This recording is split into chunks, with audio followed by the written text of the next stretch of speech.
Yesu yazutse kugira ngo atwizeze kandi adutangarize ubugingo bw'iteka kandi atugaragarize yuko bishoboka kubugeramo. Bavandimwe rero, nk'uko aya masomo matagatifu abitwibutsa, urukundo dufitiye Imana niturugaragaze mu bikorwa byacu no mu magambo yacu, by'umwihariko turugaragarize mu butumwa dukora ubutumwa bwacu dushaka guhamya urukundo rw'Imana, dukora ubutumwa bwacu dushaka guhamya urukundo rw'Imana mu bantu, kandi urwo rukundo rugere no mu bantu rubahindure, ntirubahindurize cyangwa se ngo rubahinduranye, ahubwo rubahindure.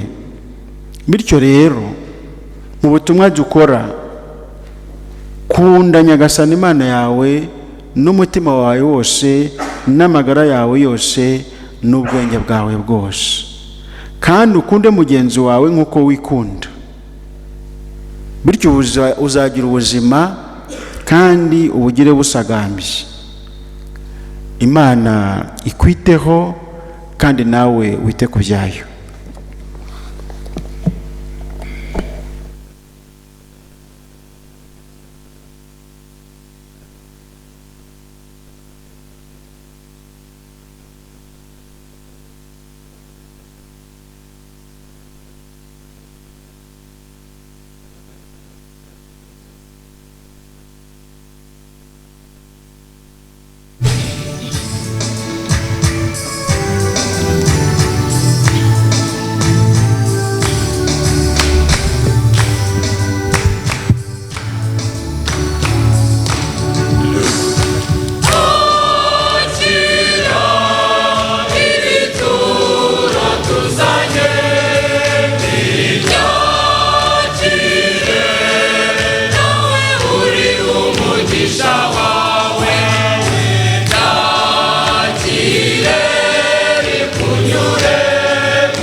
Bavandimwe, nimusabe kugira ngo igitambo cyanjye nacyo cyanshyure Imana Data ushobora byose.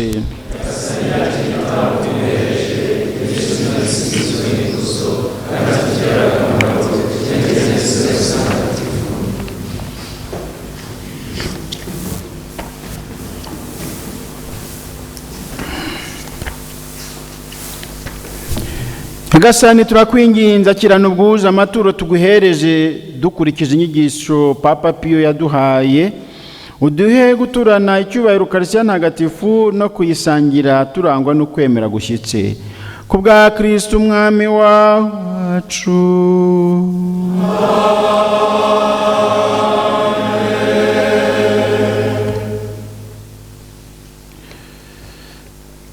Nyagasani Yesu nabane namwe.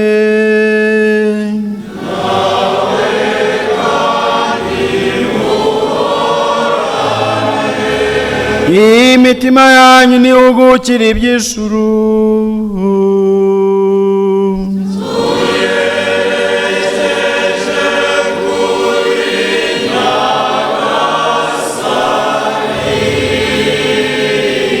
Dushimire Nyagasani y'Imana yacu.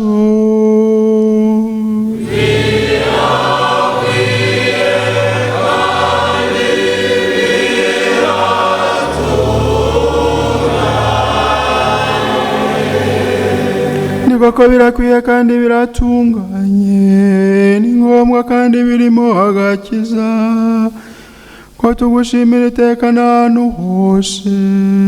Nyagasani dawe nyir'ubutagatifu Mana ishobora byose, ugahora witeka ku bwa Kristo mwami wacu.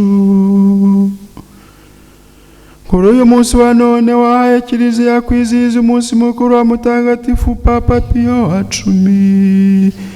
Ibyo wabishakiye kugira ngo urugero rw'imibereho myiza ruyikomeze, n'inyigisho ze ziboneye zijijure, kandi uyirengereye ugiriye amasengesho ye yakunyuze. Nicyo gitumye twifatanya n'urugaga rw'abamarayika n'abatagatifu bawe bose ngo duhanikire icyari mu gisingizo cy'ikuzo ryawe, tuvuga ubudahwema tuti: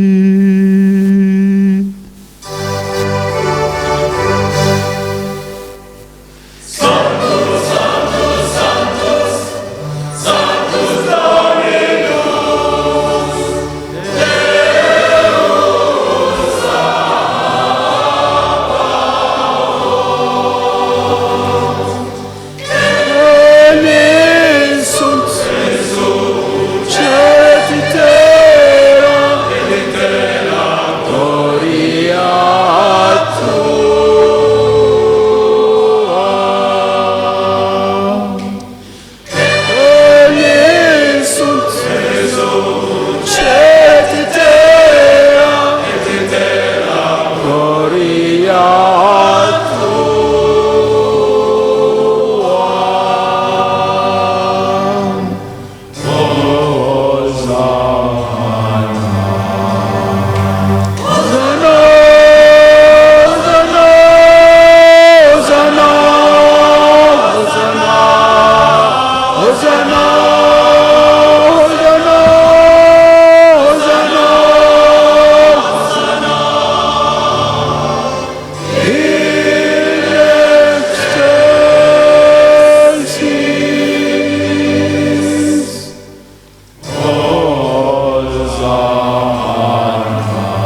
koko nyiri ubutagatifu nyagasani ukaba n'isoko y'ubutungane bwose, none umubyeyi wacu turagusaba gusakaze roho wawe kuri aya maturo maze uyatagatifuze kugira ngo ahinduke tubere umubiri n'amaraso bya Yezu Kristu umwami wacu.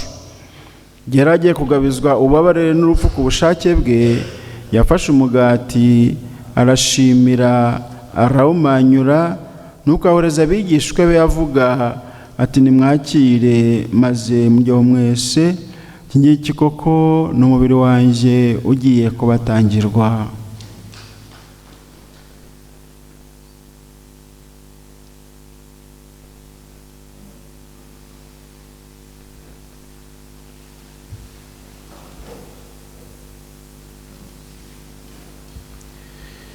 Nkuko yari amaze kubigenza, barangije kurya afata inkongoro nanone arashimira nuko ahereza abigishwa be avuga ati nimwakire maze munywaho mwese, iyi ngiyi koko ni inkongoro y'amaraso yanjye y'isezerano rishya kandi rizahora witeka, agiye kumeneka mwebwe n'abandi bose kugira ngo mugirwe imbabazi z'ibyaha.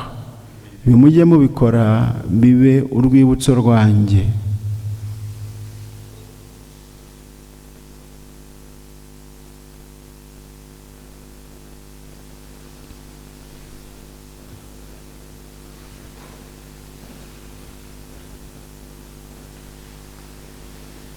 Iri ni iyobera rikomeye ry'ukwemera,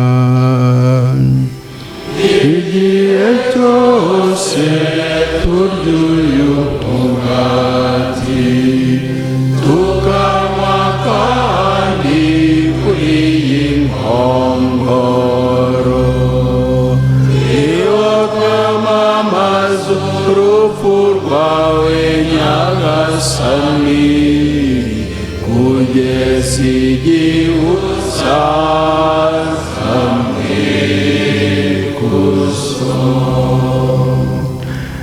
None nyagasani, mu gihe twibuka urupfu n'izuka by'umwana wawe, tugutiye umugati utanga ubugingo hamwe n'inkongoro y'umukiro, tugushimira ko watumye tubigwa no kugushengerera tukagoreza aya maturo, kandi turakwinginga tworoheje ngo twebwe abasangira umubiri n'amaraso bya Kristu, Roho Mutagatifu aduhuze twunge ubumwe. Nyagasani, wibuke kiliziya yawe yogeye ku isi hose, maze uyihego rijya mbere mu rukundo, hamwe na Papa wacu Leo n'umwepiskopi wacu Antoni n'abatorewe umurimo wa ritari bose. Wibuke kandi n'abavandimwe bacu bapfuye bafite ubwizere bwo kuzazuka, hamwe n'abandi bose bapfuye usanzwe ufitiye impuhwe, maze ubakirire mu rumuri ruguturukaho. Turakwinginze ngo natwe twese utugirire impuhwe, maze tuzashobore kugira umwanya mu bugingo bw'iteka, hamwe na Bikira Mariya umubyeyi muhire w'Imana, na Yosefu mutagatifu umugabo we, n'intumwa zawe ntagatifu, Mutagatifu Piyo wa 10 duhimbaza uyu munsi, bazina bacu batagatifu n'abandi batagatifu bose bakunyuze ku bihe byagiye bisimburana. Nuko hamwe nabo tuzagusingize tukurata ku bwa Yezu Kristu umwana wawe.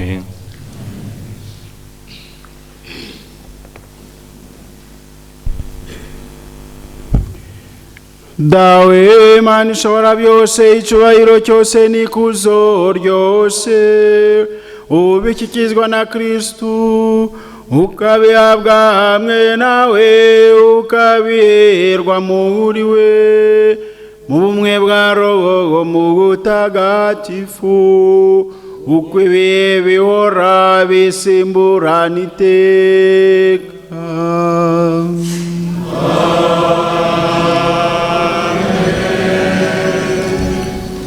Ko twabibwirijwe n'Umukiza akanabidutegeka kandi ubwo akabitwigisha, tutinyutse kuvuga tuti Dawe uri mu ijuru, izina ryawe ryubahwe, ingoma yawe yogere hose, icyo ushaka gikorwe munsi nk'uko gikorwa mu ijuru. ifunguro ridutungurituwe none utubabarire ibicumuro byacu nk'uko natwe tubabarira baducumuyeho ntudutererane mu bitwoshya ahubwo dukize icyaha. Nyagasani turakwinginze udukize ibyago byose, ibihe turi mu bisakaje mama gahoro, impuhwe zawe ziturengere zidukize icyaha cyose, ziturinde n'amakuba yose mu gihe tugitegereje ya mizero amahire no kuza k'umukiza wacu Yezu Kristu.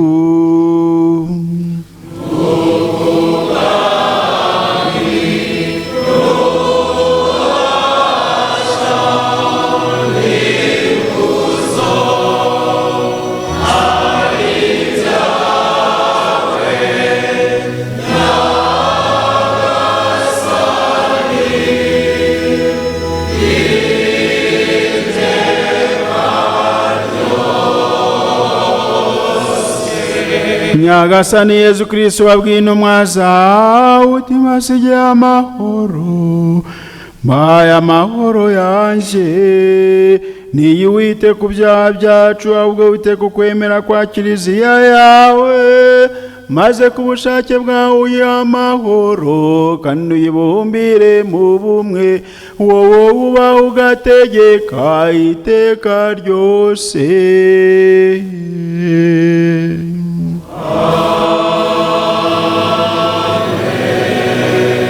Nimugire iteka amahoro ya Nyagasani.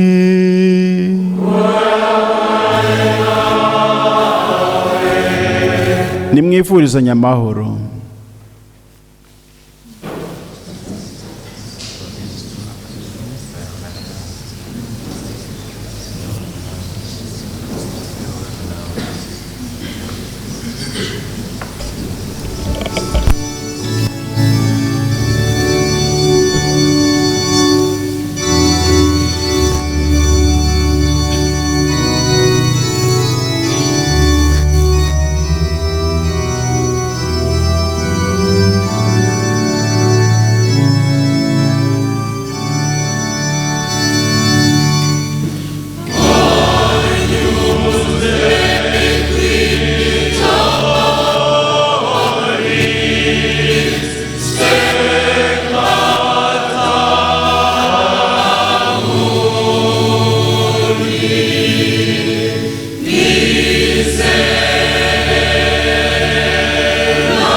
hahirwa abatumiwe ku meza Nyagasani, dore ntama w'Imana, dore ukiza ibyaha by'abantu.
dusabe.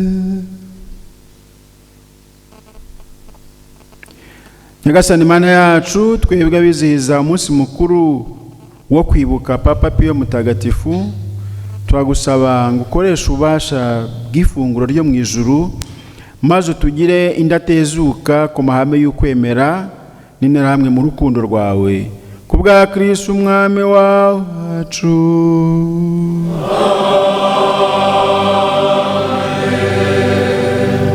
Ese tubikesha iki kuba iri huriro ryacu ritangiye ku munsi duhimbaza wa Papa Pio wacu?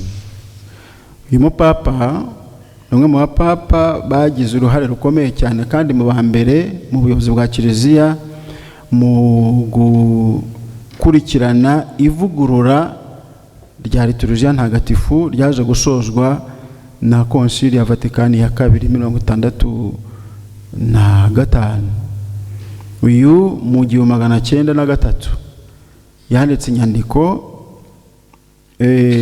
ijya ivuga ku bya muzika mu kilatini bise Trare Sollicitudine, isaba ko muzika ntagatifu abakristo bose bagomba kwigiramo uruhare, kandi ko igomba gukoreshwa ko mu gihe cyo gusenga, kandi agaragaza umwimerere wayo, agaciro kayo muri kiliziya, nuko itagomba gutobatobwa n'uwo ari we wese yitwaje uwo yaba ari wese cyangwa se icyo ari cyo cyose. None utangiye ihuriro ryacu kuri uyu munsi, ntabwo mwabishimira Imana?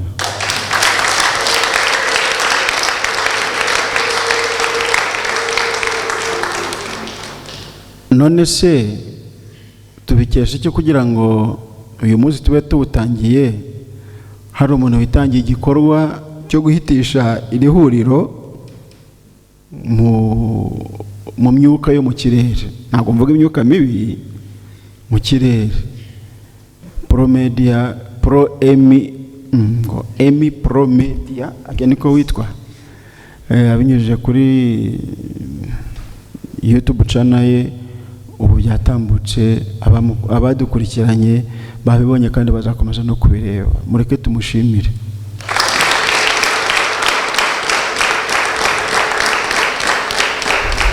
Hanyuma masaha yaducitse, ni ku munsi wa mbere genda, ariko bigenda kose gahunda twateganyije umunsi turazikora. Niyo mpamvu ngira ngo coordinateur yabiretse, bwana Jerome igira hino, Protogene igira hino, engineer igira hino, mama Jose nawe kwicara kuko ngiye kuguha imirimo. Hanyuma wa mugabo twahaye nguriya gucunga dorotwari y'abagabo nawe igira hino. Ubwo tugiye kubaha imirimo nyine kugira ngo byihute. Bwana Jerome nk'umukuru w'ihuriro ryacu ry'abanyamuzika, mushinze umurimo wo gukorodona ibikorwa by'ahantu byose, kandi yabyemeye. Hanyuma uyu mugabo wafashe ubuyobozi bw'aho abagabo barara niwe reglementaire, ugomba kujya udusonera igihe tubyukiye, gahunda secrétaire aze kuyiguha kugira ngo byihute. Hanyuma bwana Protogene arafatanya na Jerome, ubwo barumvikana uburyo bajya bakora imirimo yo gukorodona no gutunganya ibintu byose. Twamugize doyen, uri akaba reglementaire, hanyuma secrétaire we ni secrétaire nyine. Uratwandikira, hanyuma uzanadufashe no kubona imyanzuro. Hanyuma mama Jose nka membre wa komisiyo ya liturujia cyangwa se komisiyo y'imihango mitagatifu, uriya hari ukuntu hashobora kuvugana n'abantu bahariya hirya mu biro bikajya byihuta neza, tutatse kuvuga mu gikoni. Murakoze kwemera iyo mirimo, kandi muhindukira abarebe kugira ngo babone uburyo bajye babitabaza ko byagenda kose.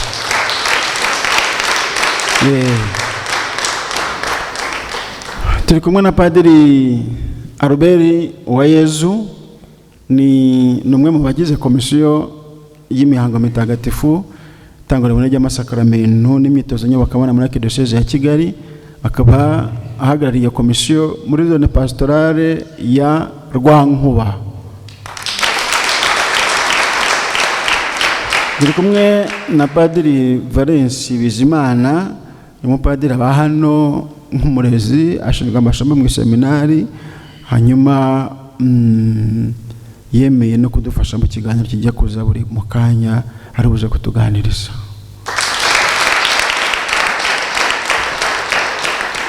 Fratiri Fulgence ari mu butumwa muri paruwasi ya Kanombe hano hakurya, ariko nawe mu by'umuziki ntago wapfa kumukanga.